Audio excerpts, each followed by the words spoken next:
Welcome. Today we will talk about smart contracts. So we will go more into detail what is a smart contract, how do you create them, and to understand them a little bit more. For example, if we enter smart contracts and go to the images in Google, you can see just some abstract images without even closely telling you what it is. So you don't, if you see that, you see okay something, then black magic, then more black magic, and it does something. And unfortunately, you have, if you see these things here, the same here with the contract, blockchain, software, insurtech, and contract, it doesn't help you at all understanding what a smart contract is because it doesn't give you any more details. And I will try to clear it up and to make it a little bit more clear what smart contracts are, what they can do, and how we can program these. So obviously we will not learn the smart contracting program languages here, but it will show you how a simple smart contract works, so it's going to be easier to understand. So let's go to the basic concept here.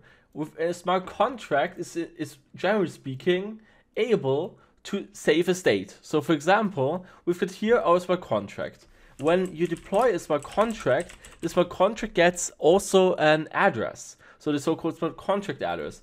To make it a little bit easier for us, we can, for example, go to the Songbird Explorer. And if we look at any other token or anything, for example, let's do it with the wrapped Songbird, that one here is a smart contract. The wrapped Songbird, that is a smart contract. And the smart contract itself has a smart contract address. So it's normal. So as soon as you deploy a smart contract, the smart contract gets an address, and you can even send it, so you can define it, that the smart contract is, for example, able to receive Songbird and store it there and also send it out again. Alright, so with that cleared up. So what does it do? So for example, I'm gonna now just paste the address of Ethereum, so this is ETH address here.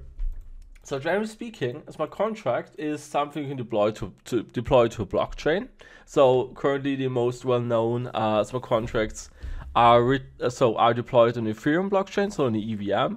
And as we know, Songbird implements the EVM. So Songbird can also do the exact same smart contracts Ethereum can handle, also Songbird can handle. And usually smart contracts programmed for the EVM are written in a programming language called Solidity.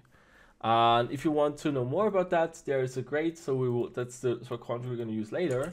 But there are, just type in Solidity download, and there's a file, so there's a PDF telling you what is this all about, more or less. So there are great examples in there. So if you actually want to learn how to program a Solidity, download the PDF. I'm just looking it up. Nope, it's not that one here. So, well, I'm just gonna add PDF there.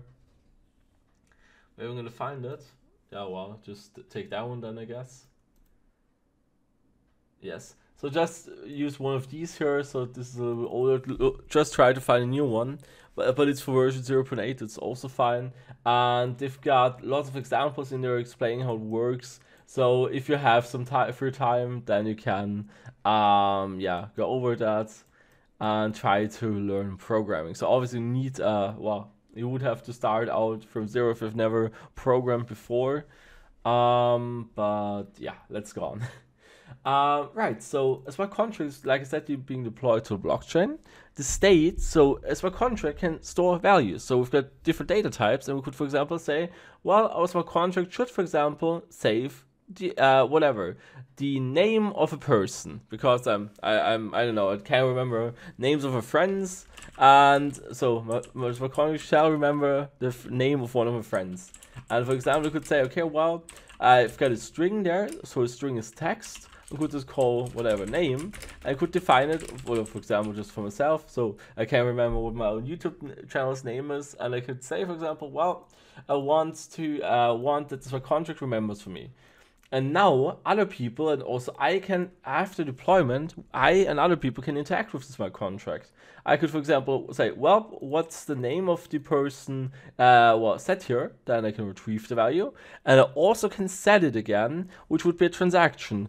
And for setting, I could define my own rules who is allowed to set the name. And that's generally speaking what smart contract is. Then you've got just variables, and then you can also have methods. And you could then define how the smart contract changes and updates the state. And if it, for example, smart contract could also, for example, send tokens, the smart contract could also send whatever, send songbird. Yeah, so you can define all of that. And now we're just gonna have it with the simple example here. And this easiest example we have here is with something called, so the smart contract is called simple storage here. It is just about storing some kind of state in the smart contract. In order to deploy a smart contract, we need an IDE, so an integrated development environment. So you can just go to remix.ethereum.org, and when you're here in your workspace, just click on a file, and I'm just going to call it my contract.sol. So the ending .sol, so the file extension stands for solidity, and I'm going to copy and paste the one here. So you can see here, so the contract is running called simple storage. Or you can also call it dev storage or not. So you can call it whatever you want. Then right now it's storing a uint, so meaning just an unsigned integer. So an integer is well, people who are native in English know what an integer is, but it's a whole number. So like 1, 2, 3, 4, 5, whatever. Right. But we will be using a string now. So a string is a text, so multiple characters, so an array of characters, a text. Okay. Right. Okay, so I've got, for example, I'm going to not call it store data, I'm going to call it name. And now there are two functions, how I will allow to interact with my smart contract here. And I'm saying, okay, well, the setter is public. Anybody can set the name. So because I'm saying it public, and anybody can retrieve the name. And this one it's defined as view. Just have to get, I think view means that you're not manipulating data probably. I would have to look it up though. And I'll also have to change that one here to string. Yep. And oh, I think is this string, is it memory beforehand? Ah, damn it. Ah, yeah, string memory. Yeah, yeah, it's a little bit different here. So like I said, I'm also not that good with my coding. So doing programming in Solidity, I also have still to get used to it and stuff like that. But right, so right now I'm just using, so we could have used an integer like I said, but I think it's easier or more interesting if we store a name here. And now when I have my smart contract, I can go down there to compile. Then I'm going to select my smart contract, so it's dev storage, that's fine. And I can define the compiler version, with which compiler I want to compile it, and then I can click on compile. And right, it's great. Oh, nope, I'm just gonna say save again, but it doesn't, it seems to be not working. So I'm just gonna, oh, my bad also, no, it's fine though.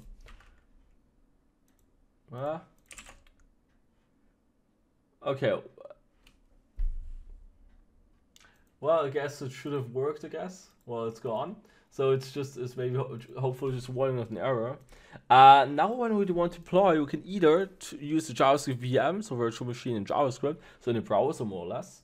So it means you're deploying it locally, but if you want to deploy it to an actual blockchain, you have to click on injected Web3. So click on that, and then you can connect to the network, which the network you selected beforehand, and you just click on Songbird there. So if you would click on Ethereum, then it would be deploying it to Ethereum, to the Ethereum mainnet, but I have on my Ethereum mainnet no balance.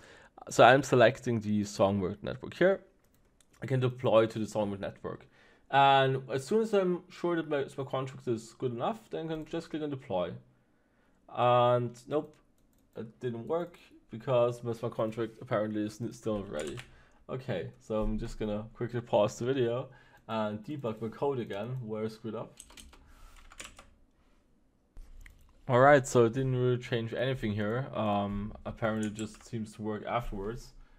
So I'm just gonna deploy, so one mistake I probably made here, please create it under contracts, create the file under contracts, so I moved it there. So rename it now. But after you've done that, just compile, so you can just ignore the error warning. So I don't know, I've not encountered that before. So you can just click on compile here and it's okay. And then go to the deploy section. So it's like also to remind you how the IDE works. We've got the 3 steps here. We've got the files, second step is compiling, first step is deploying. Like I said, you will select inject the Web3. Do you see that your account is selected? And then you've got your contract selected and click on deploy. And now Songbird will show me how much it will cost me to deploy my smart contract. You can see it costs 0.06 and I can deploy. And after it's done, as mentioned before, my smart contract will now have an Ethereum address. So it will have its own address, so it is deployed successfully. And you can see here that my contract right now has nothing in there. So it has a string, so it is able to store a text, but nothing's in there yet. I can, for example, set that one now to xrpdev. And I could say set. Right now, every time you modify a smart contract, you're doing a new transaction. So when you modify a state, you're doing a transaction. And right now, my transaction is modifying the state of a smart contract because my smart contract right now knows that it is able to save a name, and the name is right now empty. And if I want to change that, I have to do a transaction. So let's say it's me right now. So now I'm just a user. Let's say it's my ETH address, and I'm doing a transaction. And telling this my contract, well, you should put in there, please, the text name should be xrpdev. I'm telling it that. And then it will update the state, and that is a transaction. And I have to confirm the transaction. It will cost me again. So now the blockchain is again processing the transaction, and if it's fine, it will update the state. And it worked. And now if I try to get the value, getting the value doesn't cost you anything. You can just click on get as often as you want to. Now I can see that in there's xrpdev. I didn't set any restrictions who can call these functions. So if you would, for example, if any of you, of the people watching this right now, would just interact with my smart contract, they could change the value to whatever they want to, because my smart contract can be you can either use that one here, or you can also go into the Songbird Explorer. So I'm going to copy the address, and when I go to the Songbird Explorer, yeah, I'm just going to paste my address here. And here you can see my smart contract right now. This is the contract address details. We can see who has created it. We can see the internal transactions. So on this website, you can't directly interact with it. You can see here now the contract code. So you can see the deployed bytecode, as you can see. But if you want to interact with it, you would have to use the remix if ID again. And if you, for example, want to change the values, which I have set, you can again go to remix and just say, well, I want to load a smart contract, and just enter. So again, have to select here injected web3. Oh, wait a sec, injected web3. Then it should load that one here. Okay, oh yeah, right now. Okay, I'm just thinking, yeah, I'm just gonna reload the page and it should be gone. If I reload the page, then the contract should be gone from the list, I guess. Then, yeah, right, so you can just go to that one here. So right now nothing's in there. And you go to injected web3. Then it will first load your account. And afterwards, you just paste in here the account, the smart contract address. And click on add address. Oh, well, actually it doesn't work. That's awesome. Well, you have to also have the code, I think, as well. Okay, that's unfortunate, definitely. And then I can say add address. Okay, that would work. So if you have the code, then you can paste it in there, and then click on add address, and then you can also call the function, and also change the value to whatever you'd like to. So like I said, anybody can interact with this contract. I didn't put any restrictions on it. And I could define that, for example, only the creator of the smart contract is allowed to modify. Then I would, for example, say, well, I need to store something new, an address, and this is going to be the owner address, and I need a constructor. When the smart contract is being created, then I want to set the owner, and the owner is there's a I think it's just message. No. Yeah, I would have to look it up, or it's probably transaction, something like this. Yeah, I would have to look that one up there. But you would just get the person who's deploying this smart contract and save him as an owner. That's what most of the ERC20 tokens are also doing. So the owner has some special rights and can do things. But it's also something that has to be saved in the smart contract. But just to recapitulate here, the most important part to understand is the smart contract is just well, for those people who have already programmed with objects, it's basically an object, so the state of an object, or more abstractly speaking, a state. So whatever variables you want to, and so on. You define rules, who's allowed to set the values, who's allowed to see certain values, and anybody can interact with it. So we've defined rules. So, for example, if somebody would try to call a method which are defined to be only callable by me, then if somebody else would try to call it, they can see that and try it, but the smart contract would say, nope, I'm not going to do that. And that's how smart contracts work. So if you have, we can also look again at Open Zeppelin. They, like I said, they provide source code for many things. If you just click on Get Started, yeah. We can see here the certain standards again. For example, for an NFT, so this is what it would look like. So it consists of multiple tokens, out of multiple files though. But if you look at that, so these things here are more complex. But I'm just mentioning here, look, they've all like lots of methods, and these methods can be called by certain people. So you can see that it's a public method, this is an internal, and so on. So it's defined who can call these. And yeah, that's how it works. That is now a little bit more in detail described, like I said, what smart contracts are.